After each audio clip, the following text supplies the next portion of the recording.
Shrimadbhagavatam Divine Grace, Mandra Viskanabai, Charanaravinda Bhaktivedanta Swami, Srila Prabhupada Ki, Grantaraj Shrimadbhagavatam Ki, Their Most Merciful Lordship, Shri Shriarakunda Bihari Ki, Shri Jagannath Shri Baladev Mahesabhadra Ki, Shri Nathaji, Shri Balagopal Ki, Shri Gauritai Ki, Nitai Goprinda.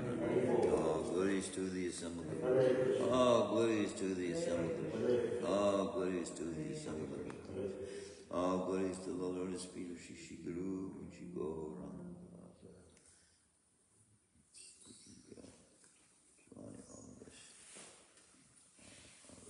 So,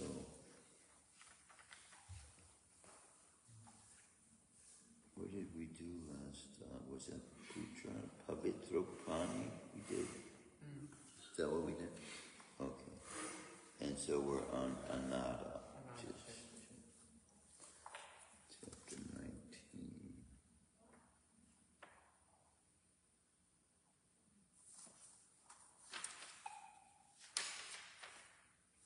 Aja, also called Anada. Okay. Om Namo Bhagavate Vasudevaya. Om Namo Bhagavate Vasudevaya. Om Namo Bhagavate Vasudevaya. Om Namo Bhagavate Vasudevaya. Om Namo Bhagavate Vasudevaya. Vasudevaya. Om Namo Bhagavate Vasudevaya. Narayanam Namaskritya. Narayanam Namaskritya. Naram Chaiva Narottamam. Devam Saraswatim Vyasam. Devam Saraswati Vyasam. Todayam Vidiraye. Nastaprayashu Bhadreshu. Nityam Bhagavata Sevaya. Nityam Bhagavata Sevaya. Bhagavati Uttama Shloke. Bhagavate Uttama Shloke. Bhaktir Bhagavati Naistiki. Reading from the Ekadasi book from chapter 19 entitled Aja Ekadasi. Before we recite, in order to gain the entire benefit that one would gain from fasting entirely, we simply recite all the names of the Ekadasis, which here we go. So I'll say the name and then you can repeat it. Utpana, Upana, Mokshara, Mokshana, Safala, Sapala, Utrara, Uttara, Satila, Satila, Jaya, Jaya, Vijaya, Vijaya, Amalaki, Amalaki, Papamochani, Amalaki Mochoni, Kamara, Barutini, Mohini, Mohini, Apara, Apara, Nirjal, Nija, Yogini, Yogini, Padma, Padma, Kamika, Kamika, Utrara, Aja, Aja, Parivartini, Parivatini, Indira, Indira, Papankush, Papankush, Ram, Ram, Haribodini, Bodhini, Padmini, Padmini, Parama. And now we get the total benefit. And what did I say? Chapter 19, I think I said. 19, Aja Ekadasi. Yudhishthira Maharaj said, O Janardhan, protector of all living entities, please tell me the name of the Ekadasi that occurs during the dark fortnight of the month of Bhadrapad, August, September. The Supreme Lord, Sri Krishna, replied, O King, hear me attentively. The name of this sin-removing sacred Ekadasi is Aja. Any person who fasts completely on this day, that's you, and worships Rishikesh, the master of the senses, becomes free of all reactions to his sins. Even one who simply hears about this Ekadasi is freed from his past sins. O King, there is no better day than this in all the earthly and heavenly worlds. This is true without a doubt. There once lived a famous king named Harishchandra, who was the emperor of the world, and a person of great truth and integrity. His wife's name was Chandramati, and he had a son named Lohitashva. By the force of destiny, however, Harishchandra lost his great kingdom and sold his wife and son. The pious king himself became a menial servant of a dog-eater who made him guard a crematorium. Yet, even while doing such menial service, he did not forsake his truthfulness and good character. Just as somaras, even when mixed with some other liquid, does not lose its ability to bestow immortality. The king passed many years in this condition. Then, one day, he sadly thought, what shall I do? Where should I go? How can I be delivered from this plight? In this way, he drowned in an ocean of anxiety and sorrow. One day, a great sage happened by, and when the king saw him, he happily thought, Lord Brahma has created a Brahman just to help others. Harishchandra paid his respectful obeisances to the sage, whose name was Gautama Muni. With joined palms, the king stood before Gautam and narrated his pitiful story. Gautam Muni was astonished to hear the king's tale of woe. He thought, how has this mighty king been reduced to collecting clothes from the dead? Gautam became very compassionate toward Harishchandra and instructed him on the process of fasting for purification. Gautam Muni said, O king, during the dark fortnight of the month of Bhadrapad, there occurs an especially meritorious Ekadasi named Aja, which removes all sins. Indeed, this Ekadasi is so auspicious that if you simply fast on that day and perform no other austerity, all your sins will be nullified. By your good fortune, it is coming in just 7 days. So I urge you to fast on this day and remain awake through the night. If you do so, all the reactions of your past sins will come to an end. O Harishchandra, I have come here because of your past pious deeds. Now, all good fortune to you in the future. So saying, the great sage Gautam immediately disappeared. King Harishchandra followed Gautam's instructions concerning fasting on the sacred day of Aja Ekadasi. O Yudhisthira, because the king had fasted on that day, the reactions to his sins were completely destroyed at once. O lion among kings, just see the influence of this Ekadasi fast. It immediately vanquishes whatever miseries one may be suffering as a result of past sinful activities. Thus all Harishchandra's miseries were relieved. Just by the power of this wonderful Ekadasi, he was reunited with his wife and son, who had died, but were now revived. In heaven, the demigods began beating their celestial kettle drums and showering down flowers upon Harishchandra, his queen, and his son. By the blessings of the Ekadasi fast, he regained his kingdom without difficulty. Moreover, when King Harishchandra left this planet, his relatives and all his subjects went with him to the spiritual world. O Pandava, whoever fasts on Aja Ekadasi is surely freed from all his sins and ascends to the spiritual world. Whoever hears and studies the glories of this Ekadasi achieves the merit gained by performing a horse sacrifice. We were talking about that yesterday. This ends the narration of the glories of Bhadrapad Krishna Ekadasi, or Aja Ekadasi, from the Brahma Bharata Purana. Jai. So, what a glorious pastime for Krishna to reveal. He's revealing this to Maharaj Yudhisthira.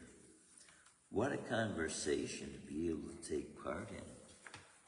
We're taking part in a conversation between God and the son of the incarnation of religion, Dharmaraka's son. Now we are going to Shrimadbhagavatam, and we will be going to chapter 8, text 6. 8. Text 8? Yes. That's right, we did 7 yesterday.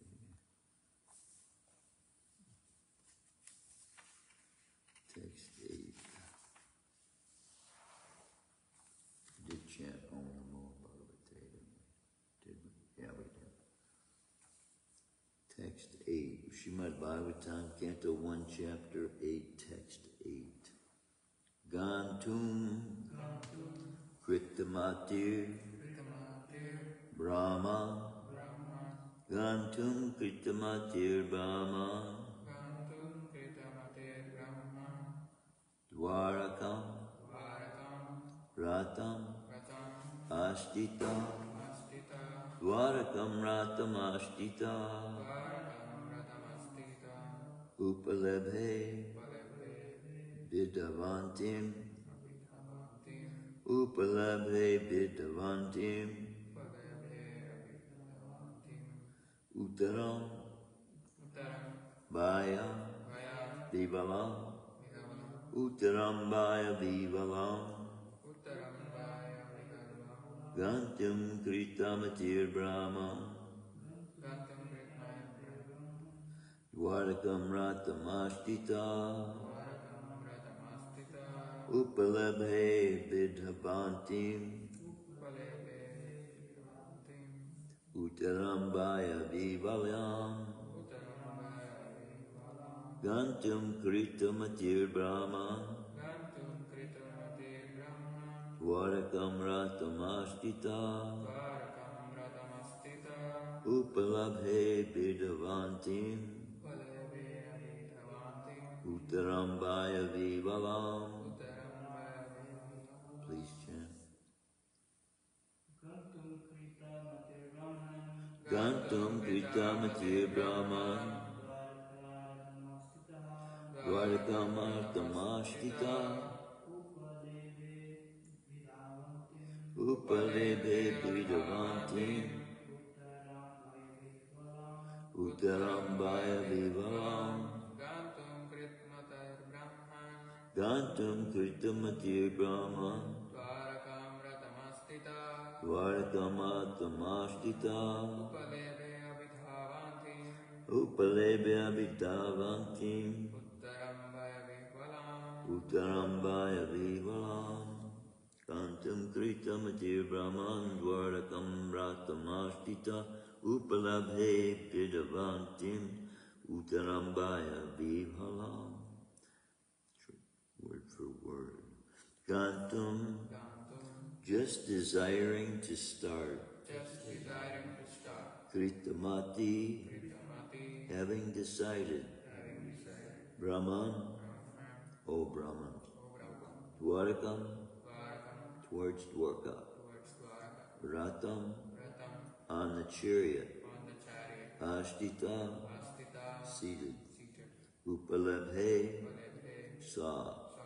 Abhidavantim, coming hurriedly. Uttaram Uttara, oh, Bhaya Vivalim, being afraid. Oh, here, this is not all one. Uttaram is Uttara. There we go. Bhaya Vivalam is being afraid. Translation and purport by His Divine Grace, Abhay Charanaravinda Bhaktivedanta Swami Srila Prabhupada. As soon as he seated himself on the chariot to start for Dwarka, he saw Uttara hurrying toward him in fear. Please repeat. As soon as he seated himself on the chariot,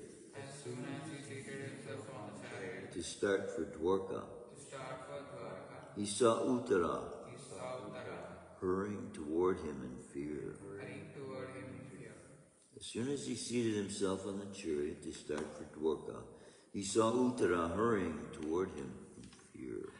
Report by His Divine Grace, Abhay Charanaravinda Bhaktivedanta Swami Srila Prabhupada. All the members of the family of the Pandavas were completely dependent on the protection of the Lord. And therefore, the Lord protected all of them in all circumstances. The Lord protects everyone, but one who depends completely upon Him is especially looked after by the Lord.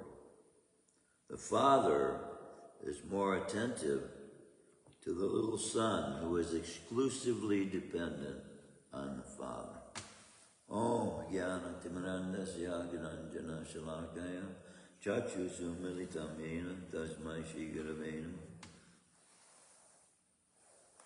So we're seeing here, if I'm not, is this Krishna? Is Lord Shri Krishna then prepared for his departure? So Krishna is leaving to depart for Dwarka, which is his city.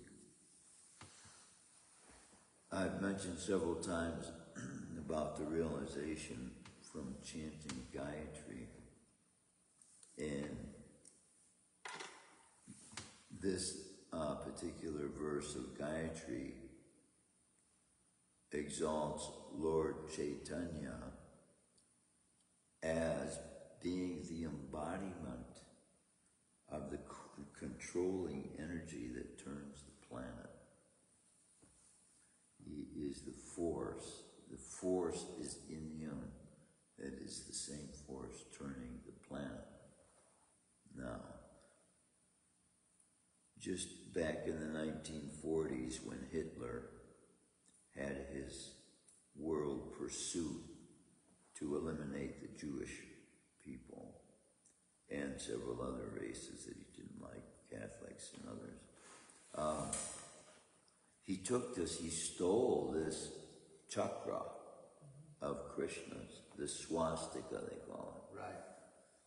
He stole that, and having stolen it from the most ancient culture in the world, in its use of and its application of its purpose then, now anyone using that as a symbol representing the power of Krishna's chakra to cut off the heads of demons, to turn the earth, is now taken away from any culture who has had that sign, even though it existed within them way before Hitler decided to steal it.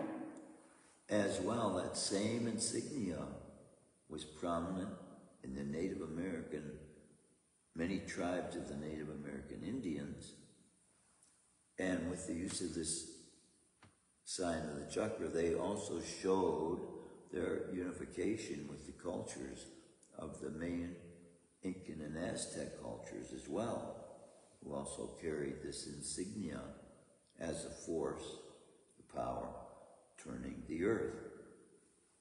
So we see various aspects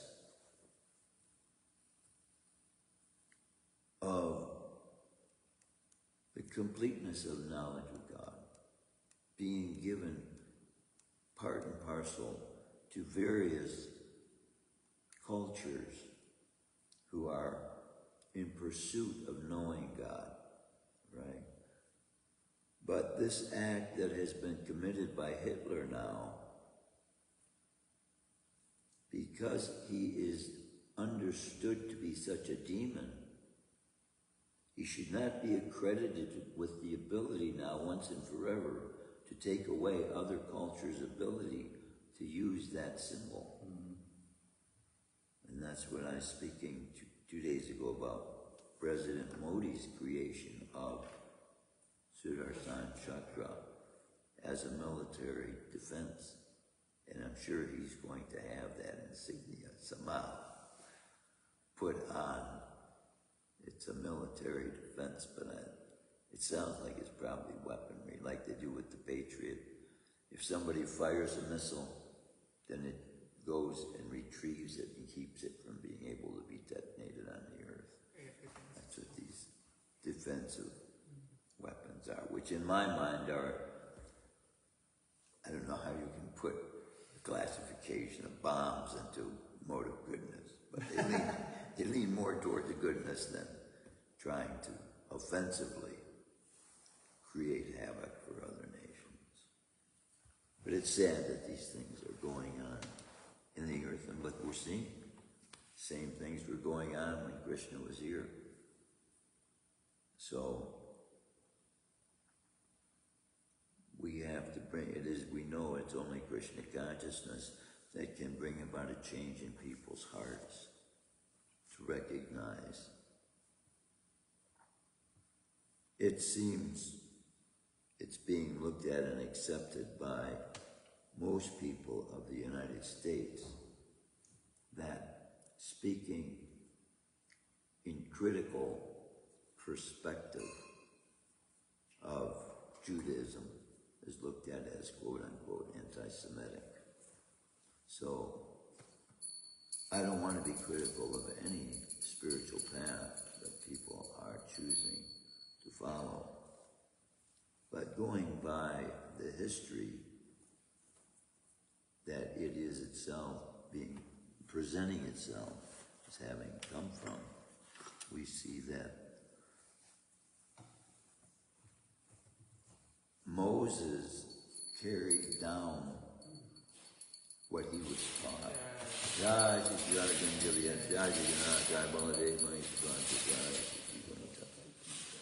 Moses carried down what he was taught and what he was brought up in the king's palace, the Pharaoh's, as the Pharaoh's son.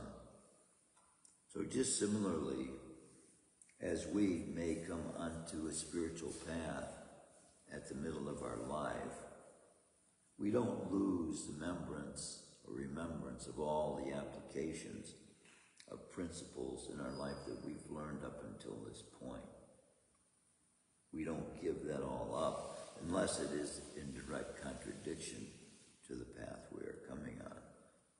But as we can see with Moses, Moses didn't have any spiritual teachers that would give him spiritual understanding of the practice the children of Israel needed to engage in order to be freed from, not only to be freed from slavery, but to be freed from sinful activities, which the pharaohs were not interested in.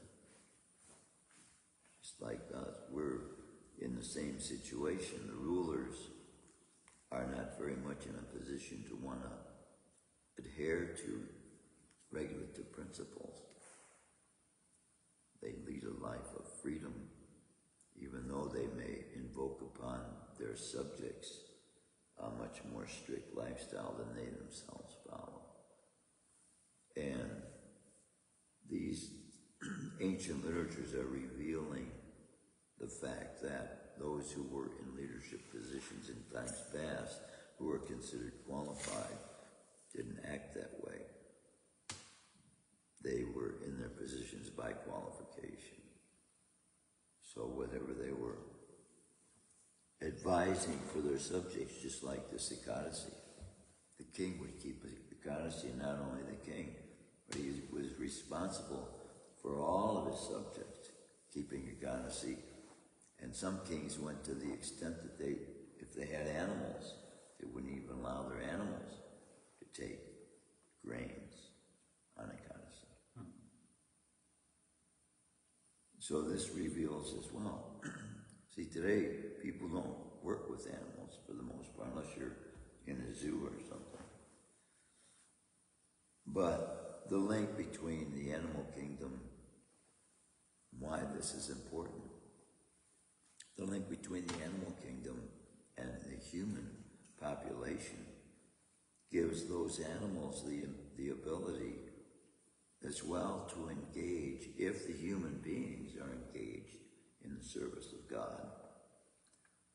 And the animals are helping the human beings, planting crops, carrying loads, used for transportation, so many things. So then the animals get benefit in that way. And they get spiritual benefit. So even if Srila Prabhupada made the comment, the devotees were feeding these ducks every day, prasadam. And Srila Prabhupada was asked, what will be the end of the life of these ducks? Srila Prabhupada said, you're feeding prasadam every day. Yes, Srila Prabhupada, every day. Every day, he said, yeah, every day, Srila Prabhupada. They'll go back to Godhead, he said. If such an outcome can come to a duck, what about human beings? Yes, brother. So one of the kids' plays the other day was about a dog that stole prasadam and his next birth was human. Oh, yeah. And my dog that just passed away like last year ate prasadam probably 500 times. Yeah. Yeah, so Whatever they- I didn't eat, he finished. Well, see, that's another thing too, that when we give people prasadam and they take, that's a human birth for them next time around. Well, he deserves But it. see, if it's made with loving devotion, and if it's made in such a way using foodstuffs that satisfy and replace the desire they have for the blood of the cow, Yeah. which all these milk products do that. In its living state, the cow can provide more benefit to human beings than killing it and eating. It takes 10 times more water to produce 1 pound of meat than it does to produce a pound of vegetables. 50 gallons versus 500 gallons. Wow. Yeah. In the desert, it wasn't the desert, it's the foothills of Arizona, but it's as dry as the desert, 120 in the summertime, and a 2% humidity. So, an animal can drink close to 50 gallons in a day. They fill up these big 50-gallon drums. I don't know how much of that goes into evaporation, Yeah. so could be at least 25, which is a lot of water. See, a human being will go through a gallon easily, and you don't even notice it because of the humidity is so dry. You don't even feel the sweat doesn't accumulate. It's just evaporating off your body. It's so dry. This is why it's a curse to take birth in the desert. From one perspective, this can be looked at as well, from the idea that it's like the statement by the Brahmin to the person was asked about a shoemaker who works with leather all the time, a butcher, and a king's son, I believe it was. And so the butcher, he's living, he should never live and never die. Because while he's living, he's creating more and more karma for him to suffer. And when he does die, he's going to really be suffering. So never live, never die. So, but then he goes to the cobbler, who's using leather. But he has a repentant heart. And so, live short and die happily, because God will give him a reward in the heaven. He's working by the rules of nature that are set forth. But the king's son, there was another one in there as the Brahmin. Yeah, the king's son also. I get these stories mixed up. But they all have the same meaning, is to reveal the value of living a life in adherence to God's teachings.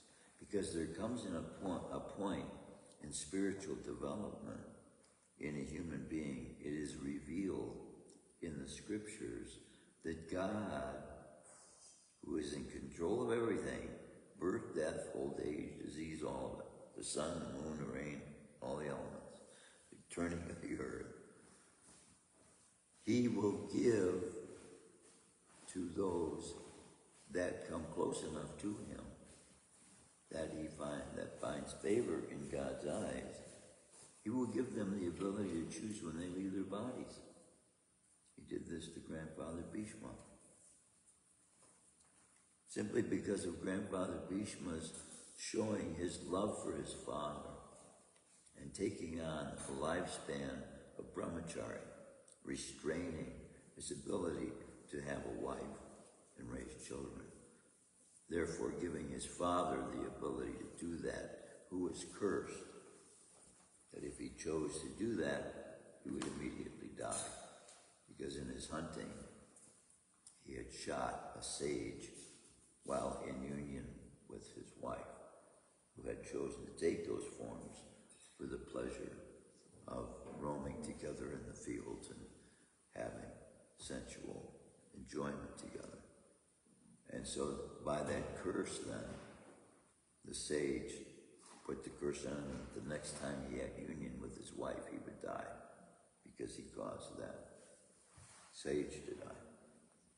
And so Bhima, hearing this about his father, opted to give his father his own virginity. And he would therefore restrain himself for the rest of his life to never use his ability to reproduce. And by that act of love, Krishna gave him the choice of being able to leave his body when he wanted to. And by that, he also had the knowledge to know when to leave at the most appropriate moment. Grandfather Bhishma, yeah. So laying on a bed of arrows, as every moment passed on, would be like for us for days of kind of suffering. Hundreds, if not thousands of arrows had pierced his body. He was laying, they were holding his body up. You can imagine the pain. And he was prolonging his existence here. We would look at this as though it were a blessing, that he could choose the time he's leaving. But at the same time, every moment he prolongs is another form of suffering that's just increasing, I'm sure, by the moment. Yet he waited for the exact time. Now, during the dispensation of Krishna's Dharma at that time, one had to know the time to leave the body. Srila Prabhupada explains now, in this age, because of the nature of the age, Krishna has invested so much potency in the chanting of his names that automatically when the devotee engages in bhakti or seva, Krishna makes the arrangement. And then we get again back to the idea of his being the controller of every planet. As he took part in pastimes on this planet just 500 and some plus years ago, he's the very one that was controlling everything in the universe. Can you imagine that? And we're getting the darshan of him from the darshan we got from his disciples when we read Chaitanya Charitamrita. That's what we're getting, that darshan, which gives us a glimpse of what the golden age will bring.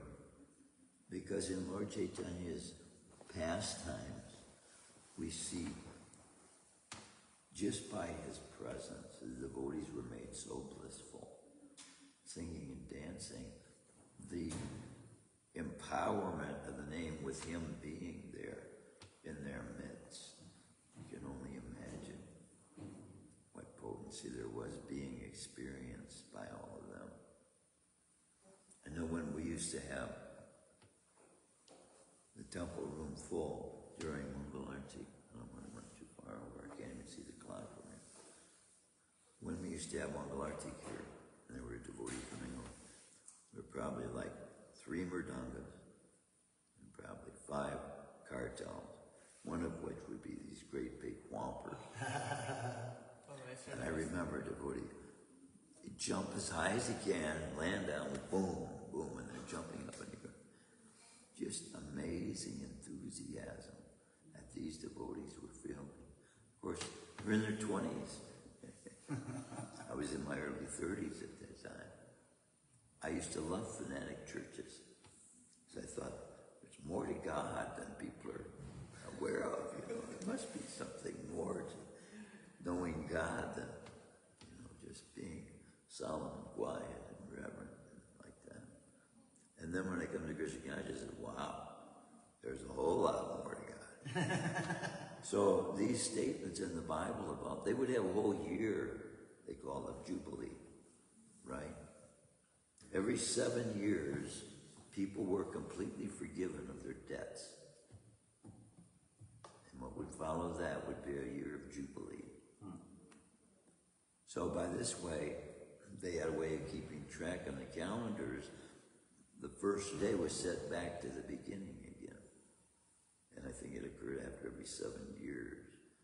So we are even saying, you call it leap year, right? That happens what? Every 4 years. Yeah. So we're saying every 4 years is a change, that we have to add a day. So every 7 years, I think they had a month or something.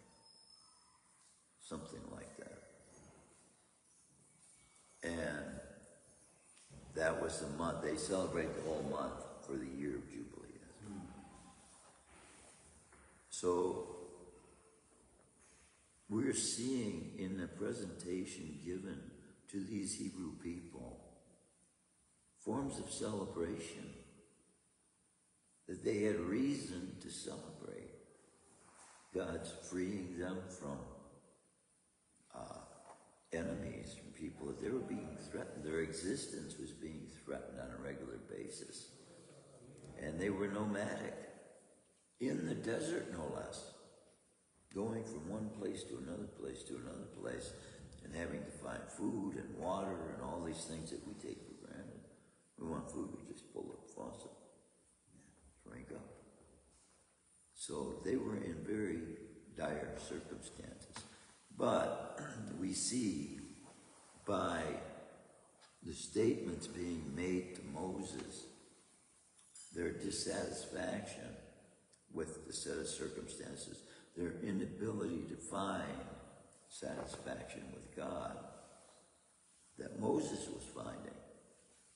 Somehow Moses was finding satisfaction with the manna that was food, but they were demanding to be fed with meat. They had to have the same kind of food they had when they were slaves. So, just as we have the understanding according to time and circumstance, God's right in the middle himself of people that he's giving instructions to, and they won't observe it. So he bends over backwards to make a way for them still to have some means of following. So that's what these sacrifices are meant for. And this is why Christ came. And Krishna, the revelation he gives on what sacrifice God accepts. And that sacrifice for this age is a contrite and a broken heart. That's a sacrifice. There's a statement in the Bible, the sacrifices of God are a contrite and broken heart. And this is what is surrender. This is what breaks the false ego. When we surrender to God, what we're surrendering is our will. Another statement in the Bible, not my will be done, but thy will be done. So similarly, when we approach the Guru, we approach him the same way. I will put aside my own desires, and I will do what you see as the means for me to be able to best use my body, my human body, and the talents I have developed to this point to apply it to Krishna consciousness. So that way, like a child who is not themselves able to see themselves from a objective perspective, right? A child, because of inexperience and immaturity. So when a child is left for themselves to go out looking for a mate, if they can't see their own false egos, then they are certainly not going to have the ability to deal with another person's false ego.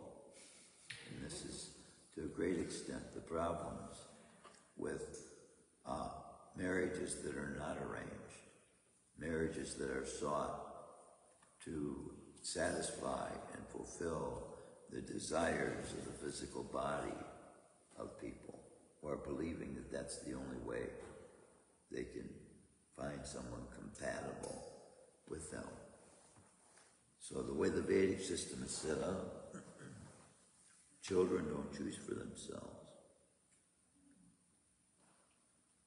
The most compatible person available to them becomes available by their outreach to the Supreme Person and applying his process that he has given for humanity at large to be guided by. That doesn't mean that every, we can say, guided marriage will work successfully. But as we see from history, that there was a time in history, even American history, that marriage would look at as such a sacred union that the vow, until death do us part, was considered to be unbreakable, as you're making it before God, right? So divorce, even when I was a young boy, this is just 70 years ago, was almost unheard of. And yet today, overall majority of people find out they aren't themselves capable of finding for themselves a person that they would be compatible with for the rest of their lives. That's what we have to conclude by the high divorce rate. And so maybe what we should do is ask ourselves, is our dating process working? Is it ultimately making in a teenager's mind his hero to be a detective who goes from alcohol tavern to alcohol tavern to alcohol tavern, having 2 or 3 girlfriends, and committing all kinds of acts in his daily life that nobody in their right mind would think as normal? So these kinds of ideas, though, are being put in young people's minds as their heroes. These are their heroes. So this is why Srila Prabhupada advises, when we come to Krishna consciousness, that we not allow our contaminated minds to contaminate our realization of Krishna's relationship with the purest of the pure. These gopis' minds are pure as can be. They've never left from Krishna. And they came here with the intent of being able to take part with Krishna in pastimes for his pleasure. The same thing we're doing with him in the spiritual world.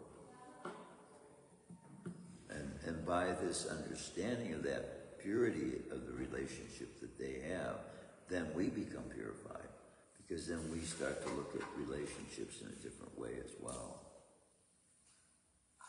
Because what is the cause in most cases of these relationships is they begin with, I'll scratch your back, you scratch mine.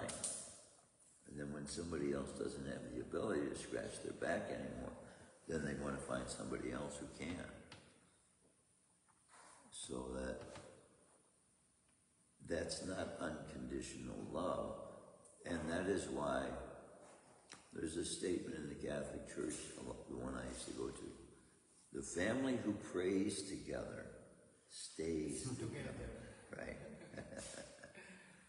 So, the reason this would be true is that generally when people are praying together, they're praying for the same cause. And they're united, wanting to have a reason. Their reason for being is now doubled because they have someone else sharing that reason with them. So what to speak when they have children then, and they pray with their children, then that prayer becomes that many more times stronger by the will By the same force that karma is being created, prayer is being answered by a request of the mind. Because this is what karma is. Requests by the soul to do something or to make some act, take some act, using the material energy to do it, to get some pleasure from it. And that's what karma is, basically. And that's basically all we have to be able to offer Krishna. But he is so kind to be able to accept it because we see our helplessness. And then we ask Krishna to please, even though we don't have anything to offer, but please look upon it favorably, that you might find our efforts to make something that would be pleasing to you as true. This is what the gopis, this is the purity of their hearts. That's their only purpose for being, is to please Krishna and Radha. And their efforts is to make them a happy couple. In all of these activities that we're being engaged in as well, we can see directly related to that same effort in Krishna consciousness. All the efforts we're making, cooking, dressing the deities, chanting, giving out books, reading, studying, all these efforts are for the pleasure of their lordships, because it all helps give us a more pure perspective on who we are, who Krishna is, and our relationship to him and all of those that he loves, all of those that are with him and have been with him eternally. I can't see the time. You know what time is it? 5 to 9. 5 to 9. Yeah. That's perfect time to end. 5 minutes for questions. I don't know how many questions we'll get. Anybody have any questions, comments, realizations? Takes a minute or two to think about what the class was about. And I can read the verse again that might instill within our minds some question. This,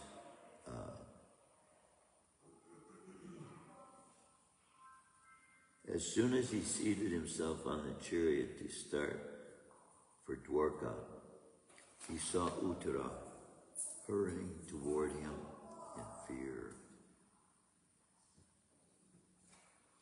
I wanted to speak somewhat about, see the father, the relationship here that Uttara is having. She's having about some fear that she's having in the world. This is also revealing a relationship with which she is having with him as her protector. And so this is a relationship Krishna gives also to religionists who are going to him for protection and with the hopes of being forgiven of their past deeds that they know will bring calamity upon them if they don't get forgiven of it. And so, see, we have these designations in Krishna consciousness and the fact that these are all representative of certain levels of love that are attained by the soul who is having a particular relationship with his energy at the time. So this is why we're given the means in the place that we have in a time of peace to be able to chant. Because if we're chanting during a time of peace, when the disaster comes, automatically the reflexes will take place. The automatic reflex will move into action. And Krishna will be there, but just like he's here. Uttara. Any questions, any comments? So Krishna protects everyone and he has special care for his devotees, Prabhu. Yeah. See, this is why it's a complexity in a battle, because you have both people, both sides, praying to God for their sons to not be killed. Isn't that? And they're praying for protection on both sides. So you can just imagine the perplexity. And then the fact that they are doing it in direct opposite of his instructions on how mankind should conduct themselves. So, this is why in Christianity, one is constantly taught to beg God for things that he needs, basically. This is how the relationship is established. In Krishna consciousness, we're constantly taught, and we think that Krishna's presence is the solution to everything, isn't it? And we know that by the chanting of his name, his presence is realized. So, this is a level of development of spiritual maturity that the mantra gives us that a lot of souls don't have access to. That we will do well to do everything we can to try and engage in this chanting as much as possible every day. That will give us the realization we're looking for, the hope we're looking for, the happiness, the bliss we're looking for, and the pure, the ability to see purely the relationships of Krishna's devotees with Krishna. And then we can even see how demons fulfill Krishna's purpose. And then he gives them liberation too. But it's liberation according to their perspective of what they believe liberation is. And they believe liberation is entering into his body, becoming God. So how far away do they get to then be able to be manifest again in a position where they can serve God? Just developing, you can see the result. I want to be God, or I want to serve God. Big difference, right? And they both get their way. So this is the problem with wanting to be God, wanting to be Mayavadi, wanting to have that impersonal aspect, to think of ourselves as the enjoyer, that we think God wants us to take his place. So this is why we have to get away from I, me, and mine and enter into Radha, Krishna, Govinda, and Nityananda, and Lord Chaitanya. Yeah, and this will give us the purity we want, the purity we need, the vision we need, the strength we need, the enthusiasm we need, the nourishment we need. His words are the soul's food, food of the soul. Shrimadbhagavatam, Srila Prabhupada,